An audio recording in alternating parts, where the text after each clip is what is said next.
Un café, s'il vous plaît. Un café pour la table 6. Ligne droite, Combien je vous dois? C'est beaucoup trop cher. l'addition. L'addition sous forme de débat, comme chaque jeudi, entre Jean Messia et Faites Zaïd. Merci à tous les deux d'être au rendez-vous, comme chaque semaine. Et cette semaine, Faites Zaïd, c'est vous qui commencez avec un édito. C'est ça, exactement. Donc, j'ai écrit mon édito Félicitations. pour une première. Donc, je vais vous la lire. J'ai voulu vraiment me concentrer sur ce que je voulais écrire. Alors, je tiens à revenir rapidement sur le cas Philippines qui continue de hanter nos esprits. Nous l'avons enterré il y a pratiquement une semaine jour pour jour. Dimanche dernier, un autre drame s'est produit.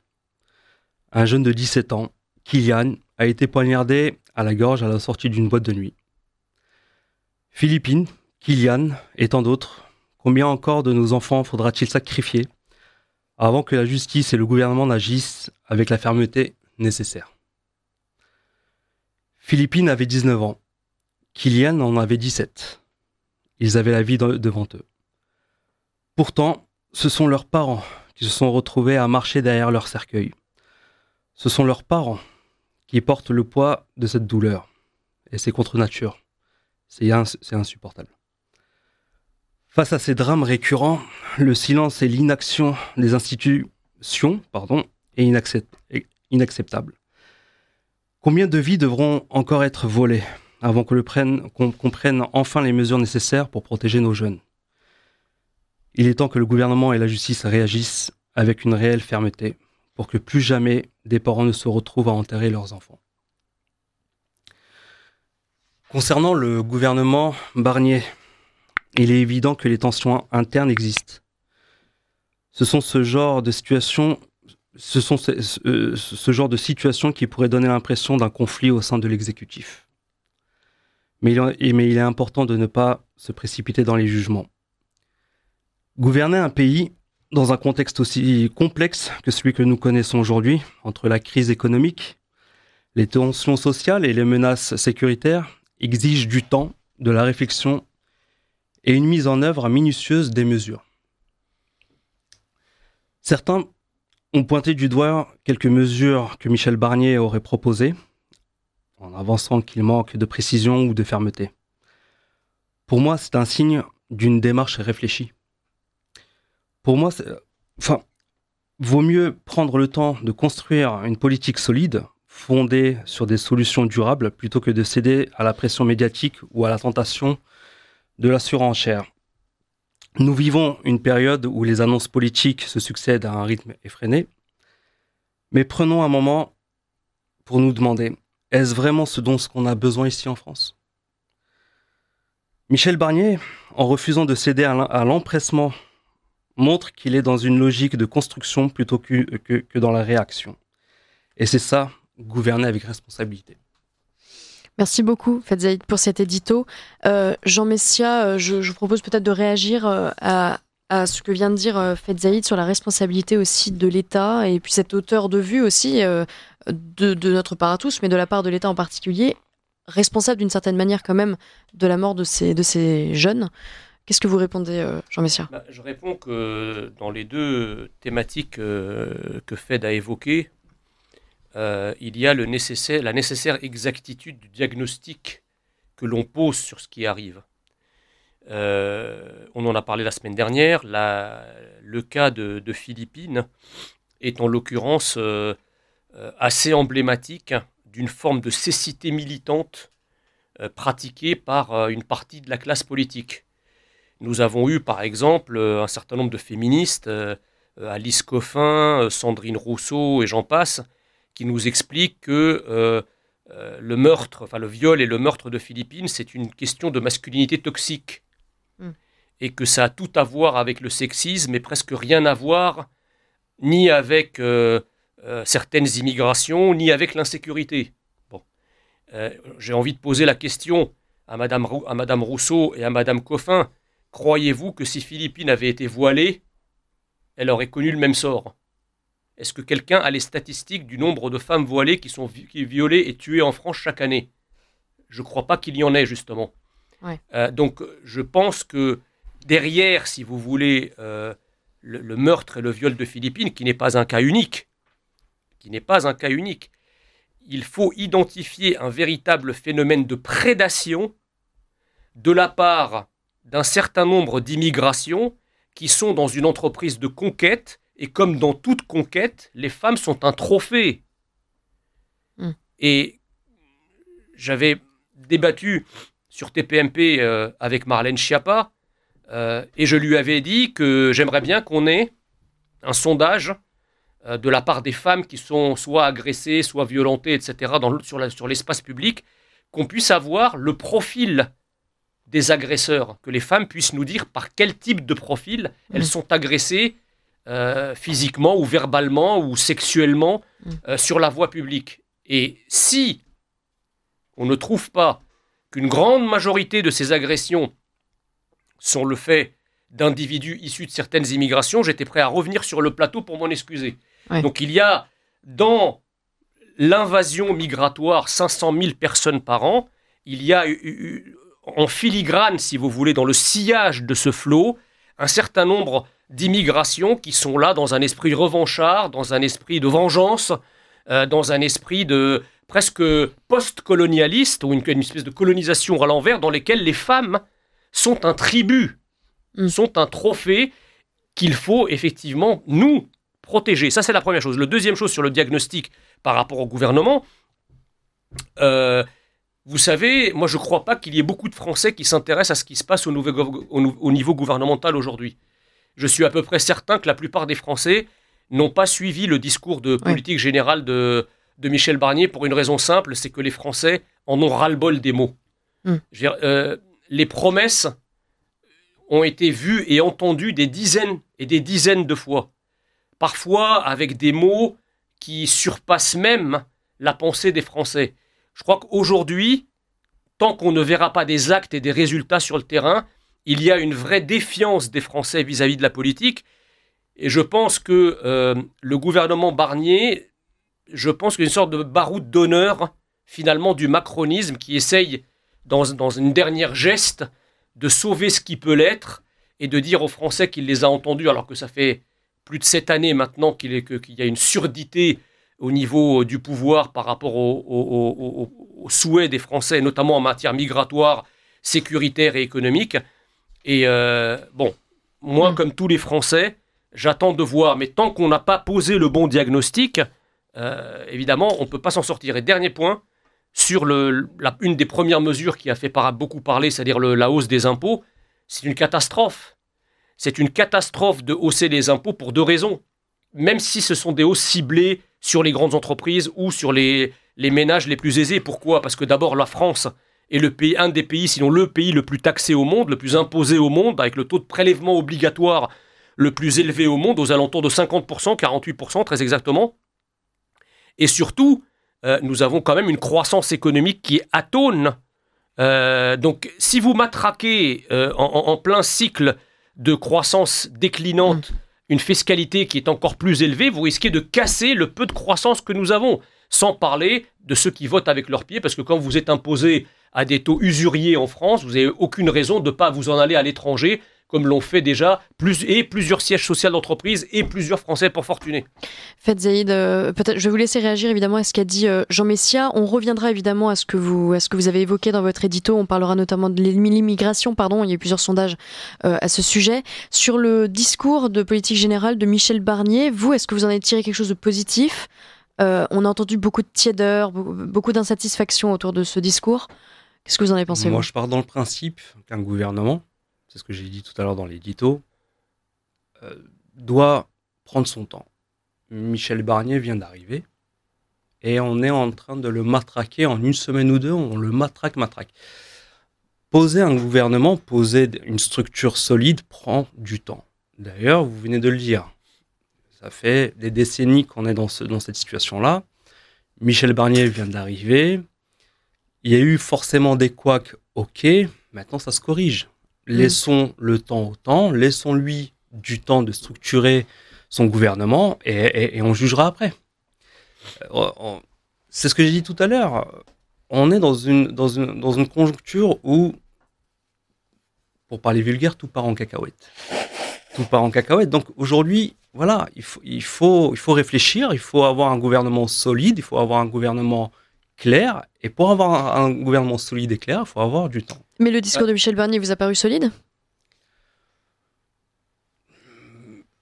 Est-ce qu'il y a des choses qui ressortent vraiment de ce discours qui vous fait dire allez, c'est le bon, même si c'est un gouvernement transitoire? Peut-être pas. Là, tout de suite, maintenant, sincèrement, pour moi, c'est beaucoup trop tôt. Trop tôt. C'est beaucoup trop tôt. Je pense qu'il tâte encore le terrain, il essaye de voir à droite, à gauche ce qui se passe, et puis, au fur et à mesure, il avancera. Vous savez, c'est comme un gros diesel. On démarre tout doucement, puis quand c'est parti, c'est parti. Michel Barnier est un gros diesel. Mais le problème, c'est que, hélas, tant de temps a été perdu ces dernières décennies que je crains que ce qu'on appelait naguère l'état de grâce, à la fois pour l'élection, pour le président de la République et pour un nouveau gouvernement fraîchement nommé, n'existe plus aujourd'hui. Parce que l'heure est grave, parce que vous disiez que tout part en cacahuète, vous avez raison, les déficits explosent, la dette explose, l'insécurité, j'en parle même pas, l'invasion migratoire se poursuit, les suprémacismes alter-identitaires infligent à notre pays des souffrances indicibles chaque jour. Donc, si tout part en cacahuète, c'est aussi parce que, excusez-moi de filer cette comparaison, mais tout a été fait pour éplucher les cacahuètes pendant des décennies. C'est-à-dire que on a détricoté le tissu social, on a détricoté la puissance de l'État, avec une espèce de vieux fond de sac idéologique de mai 68, il est interdit d'interdire, toute forme d'autorité doit être considérée presque comme du fascisme et doit être éradiquée. Et donc c'est aussi pour ça qu'on explique que une certaine jeunesse dans nos banlieues, n'ayant plus le cran d'arrêt de l'autorité nécessaire, eh bien effectivement, part à volo.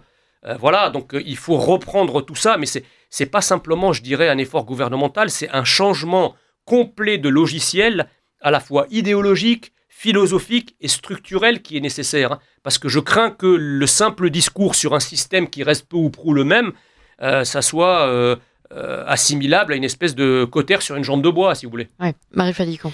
Tant de temps a été perdu, vient de dire Jean Messia, et moi j'aimerais rebondir sur votre édito Faites Zaïd.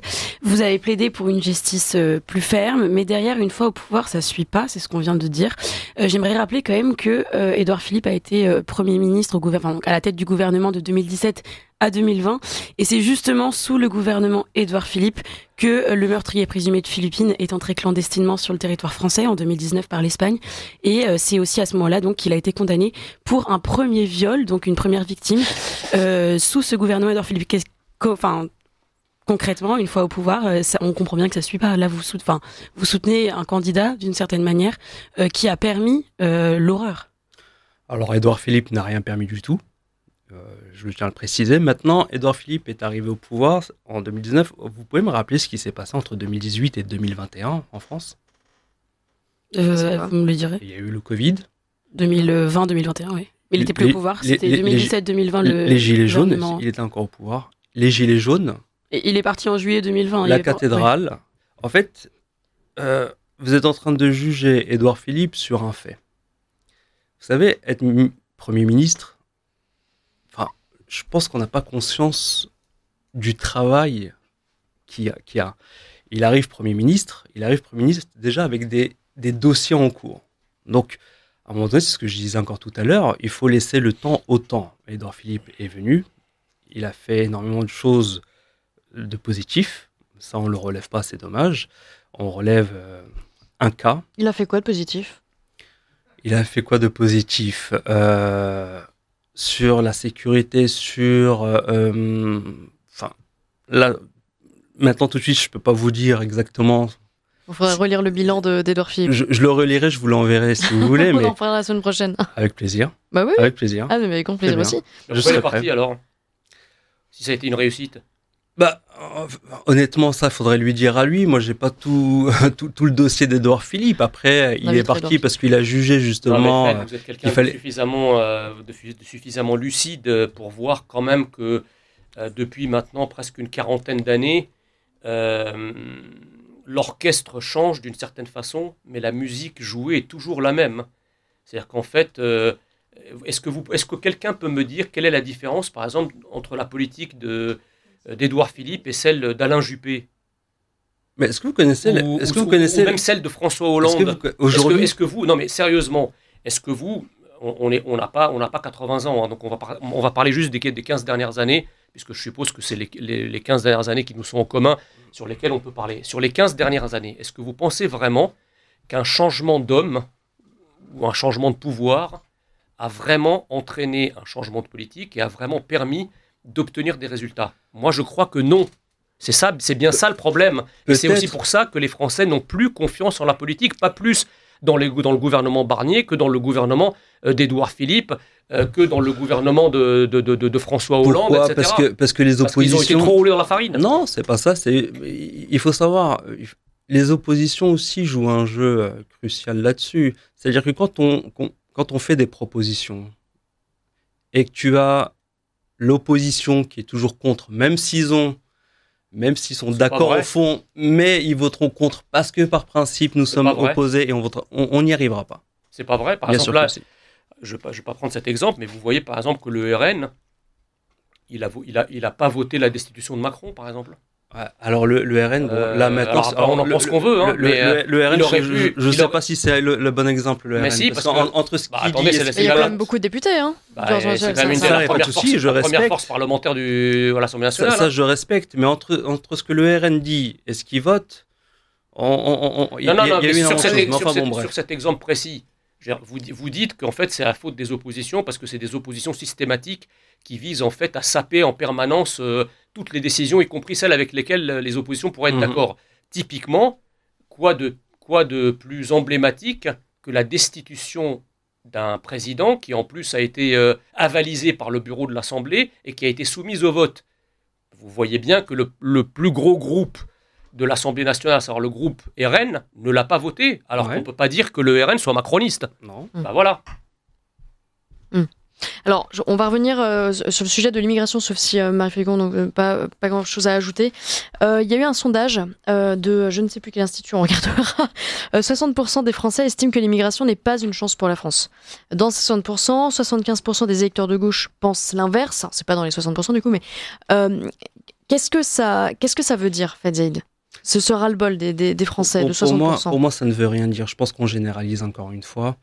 Comme vous avez dit à l'instant, c'est un ras-le-bol. Mais quand on a ras-le-bol, on n'est plus concentré, on n'est plus réfléchi. Encore une fois, nous aurons toujours besoin d'immigration. De toutes les immigrations? Parce qu'en fait, on revient au débat de la semaine dernière. Mais... J'ai pas dit de toutes les immigrations. Non, j'ai dit on aura besoin d'immigration. Encore une fois, c'est une immigration, pour répondre à votre question, une immigration choisie. Oui. C'est ce qu'il nous faut. Oui. On a besoin de main-d'œuvre, comme on a dit, on a besoin d'étudiants, on a besoin d'immigration. Maintenant, encore une fois, il faut une immigration choisie. Il faut qu'on, encore une fois, tape un petit peu plus du poing par rapport aux pays partenaires, discuter avec eux, voir avec eux qu'est-ce qu'on peut faire. Est-ce que les discussions sont possibles avec tous les pays? Parce que l'Algérie, par exemple, c'est compliqué. Et Bruno Retailleau est revenu là-dessus, d'ailleurs, sur les accords de 68. Ouais, mais pourquoi c'est compliqué? Pourquoi c'est compliqué? On est dans une logique Alors, on va rendre le micro à Marie Félicon. À cause de cette logique de repentance, justement, on ne cesse de s'excuser, de faire des mea culpa face à l'Algérie qu'on aurait... Donc c'est une logique? Non, c'est pas logique. À un moment donné, il faut dire stop. Mais stop à qui? Stop à quoi? Aux accords bilatéraux de 68, justement. Bah oui. Probablement, il va falloir rediscuter. Il va falloir rediscuter avec ce pays-là. Il va falloir revoir nos accords avec ce pays. À un moment donné, il faut que ça soit win-win. Mais qui est le plus fort dans cette espèce de bras de fer entre l'Algérie et la France? Parce que si on commence à justement vouloir revenir sur ces accords-là, quelles sont les conséquences? On a l'impression que là, pour l'instant, la conversation avec l'Algérie est un peu compliquée, quoi. Le problème, si vous voulez, c'est qu'il faut revenir à la genèse de ces accords. Pourquoi l'Algérie bénéficiait d'accords privilégiés en matière migratoire? Nous sommes en 68, d'accord? La France est en pleine Trente Glorieuses. La France n'a pas fini sa reconstruction d'après-guerre et la France a besoin d'une main-d'œuvre étrangère, puisque vous savez qu'un certain nombre de classes d'âge ont été décimées par le second conflit mondial et avec les conséquences en plus démographique de la Première Guerre mondiale. Donc la France manque de bras, pour dire les choses concrètement. Et donc effectivement, comme l'Algérie, on a des liens, qui datent de plus d'un siècle avec elle, on s'est dit, les Algériens peuvent venir travailler de manière beaucoup plus facilitée que d'autres pays. D'ailleurs, il y a d'autres pays qui bénéficient aussi d'accords particuliers, qui sont peu ou prou semblables à ceux de l'Algérie, mais ceux de l'Algérie sont particulièrement favorables. Qu'est-ce qui se passe aujourd'hui ? Aujourd'hui, la France est reconstruite, il n'y a plus de guerre, on n'a plus besoin de bras, puisqu'une grande partie de ce qui pourrait être la main-d'œuvre étrangère qui est installée en France est au chômage. Oui. On a le taux de chômage des étrangers qui est 2 à 3 fois plus élevé que la moyenne nationale. Donc, de deux choses l'une. Déjà, donc, il faut fermer les robinets d'un certain nombre de dispositifs qui sont totalement anachroniques par rapport à la situation actuelle. On n'est plus en 1968, donc on n'a plus besoin de ce type d'accord. Et la deuxième chose, c'est qu'il faut évidemment montrer les muscles, parce que vous savez, comme disait le général de Gaulle, les pays n'ont pas d'amis, ils n'ont que des intérêts. Donc c'était l'intérêt de la France en 68 d'avoir une main-d'œuvre algérienne abondante et bon marché, ça n'est plus l'intérêt de la France aujourd'hui. Donc il faut que la France aujourd'hui fasse prévaloir son intérêt, dise à l'Algérie, enfin déjà on n'a pas à demander l'autorisation à l'Algérie si on veut remettre le dispositif de 68 en cause ou pas. C'est quelque chose qui appartient au peuple français souverain et l'Algérie n'a pas son mot à dire. Quant au fait d'expulser tous les Algériens qui soit ne foutent rien, soit foutent le bordel, soit les deux, c'est aussi à la main du gouvernement français. Et si l'Algérie ne veut pas reprendre ces ressortissants qui nous posent problème, évidemment que la France, on ne peut pas nous expliquer, si vous voulez, d'un côté que la France est la 5e ou 6e puissance économique mondiale, et venir ensuite nous expliquer que par rapport à l'Algérie, on ne peut pas imposer l'expulsion de quelques milliers ou quelques dizaines de milliers de personnes. Ça n'a pas de sens. Si nous sommes la 6e puissance économique mondiale, c'est que nous avons les attributs de cette puissance qui nous permettent de faire plier l'Algérie. Et puis, vous savez, l'Algérie, comme les pays du Maghreb, comme tous les pays du monde, ils ne respectent que le rapport de force. C'est ça, les relations internationales sont construites sur des rapports de force et des rapports de domination. Si vous arrivez avec, la baffe progressiste et la lèvre bienveillante, c'est pas avec ça que vous allez faire prévaloir l'intérêt de votre pays. Or, je crains que c'est ce que fait la France depuis maintenant 40 ans. Ouais. C'est-à-dire qu'elle se présente non pas, en fait, les élites françaises, par rapport à l'Algérie, par rapport à la mondialisation, par rapport à toutes les problématiques qu'il y a dans le monde, les élites françaises ont transformé la France en herbivore dans un monde de carnivores. Oui. Ah ben. Juste pour compléter par un point chiffre, après je vous laisse poursuivre, sur ce qui a été dit. Hier, Bruno Retailleau était auditionné en commission des lois à l'Assemblée nationale et il a dit, je le cite, « On distribue 200 000 visas à peu près chaque année à l'Algérie. Elle nous octroie en parallèle à peine 2000 laissez-passer consulaires. » Voilà. Non, donc les choses sont dites. Donc là, il y a une vraie démarche de la part de l'absence de gagnant-gagnant dont vous parliez tout à l'heure. Voilà, c'est sûr. Moi, je pense effectivement que la France, elle a toujours été gentille. La France, elle est frileuse. La France est timide. Ou de façon générale. De tout. Je vise pas l'Algérie. Donc diplomatiquement, la France est fragile, timide. Oui, bien sûr. Si c'était que l'Algérie, ça va. Mais je parle vraiment en général. La France est timide. Ouais. La France est timide. Aujourd'hui, stop. On n'en peut plus. La France doit montrer, encore une fois vulgairement, ses crocs, doit montrer sa puissance. Et dire stop.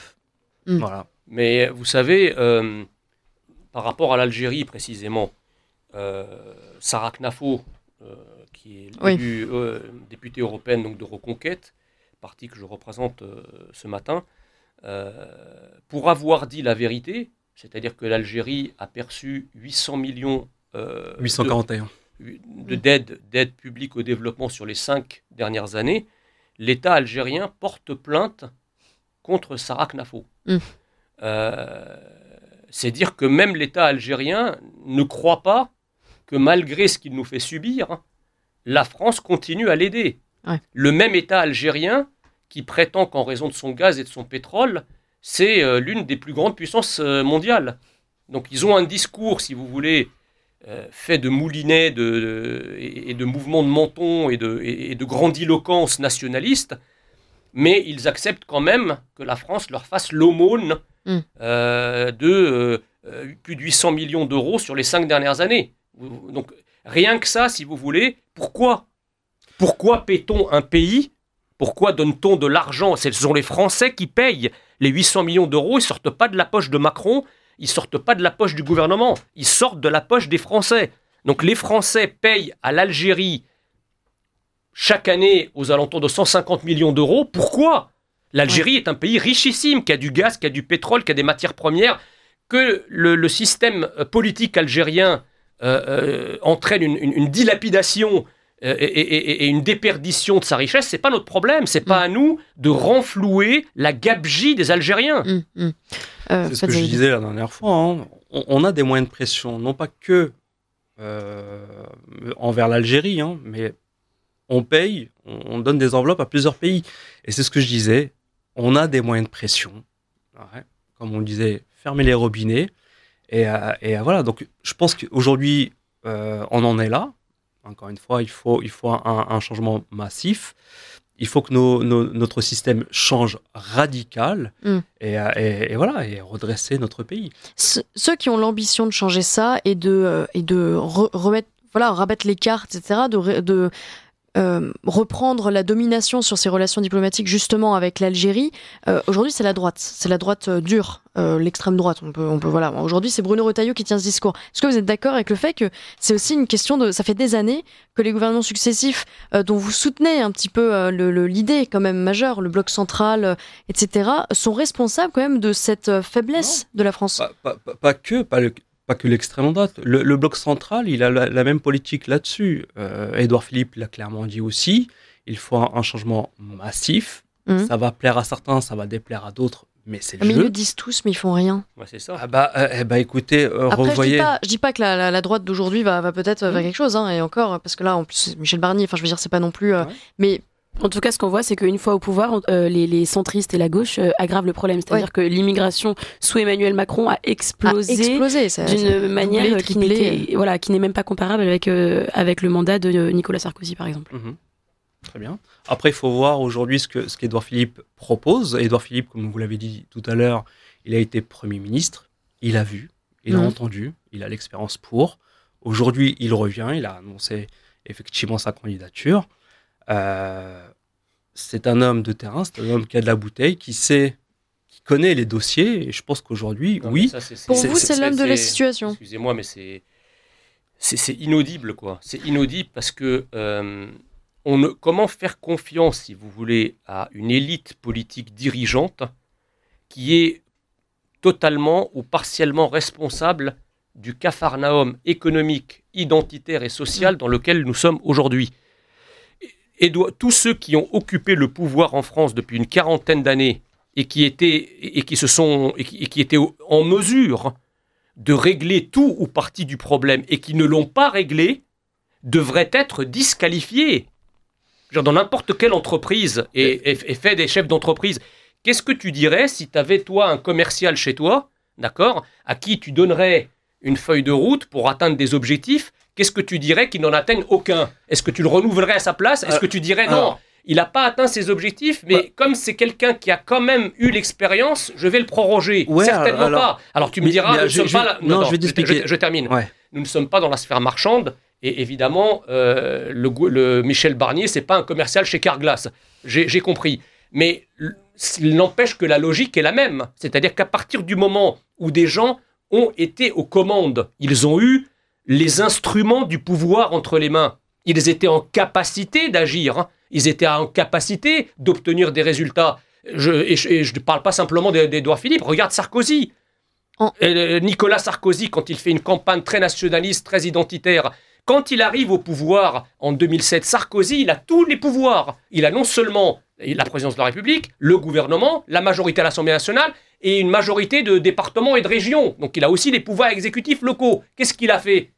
Rien, et c'est pour ça d'ailleurs que lorsqu'il s'est représenté à la primaire de la droite en 2016 pour l'élection de 2017, les Français lui ont dit non.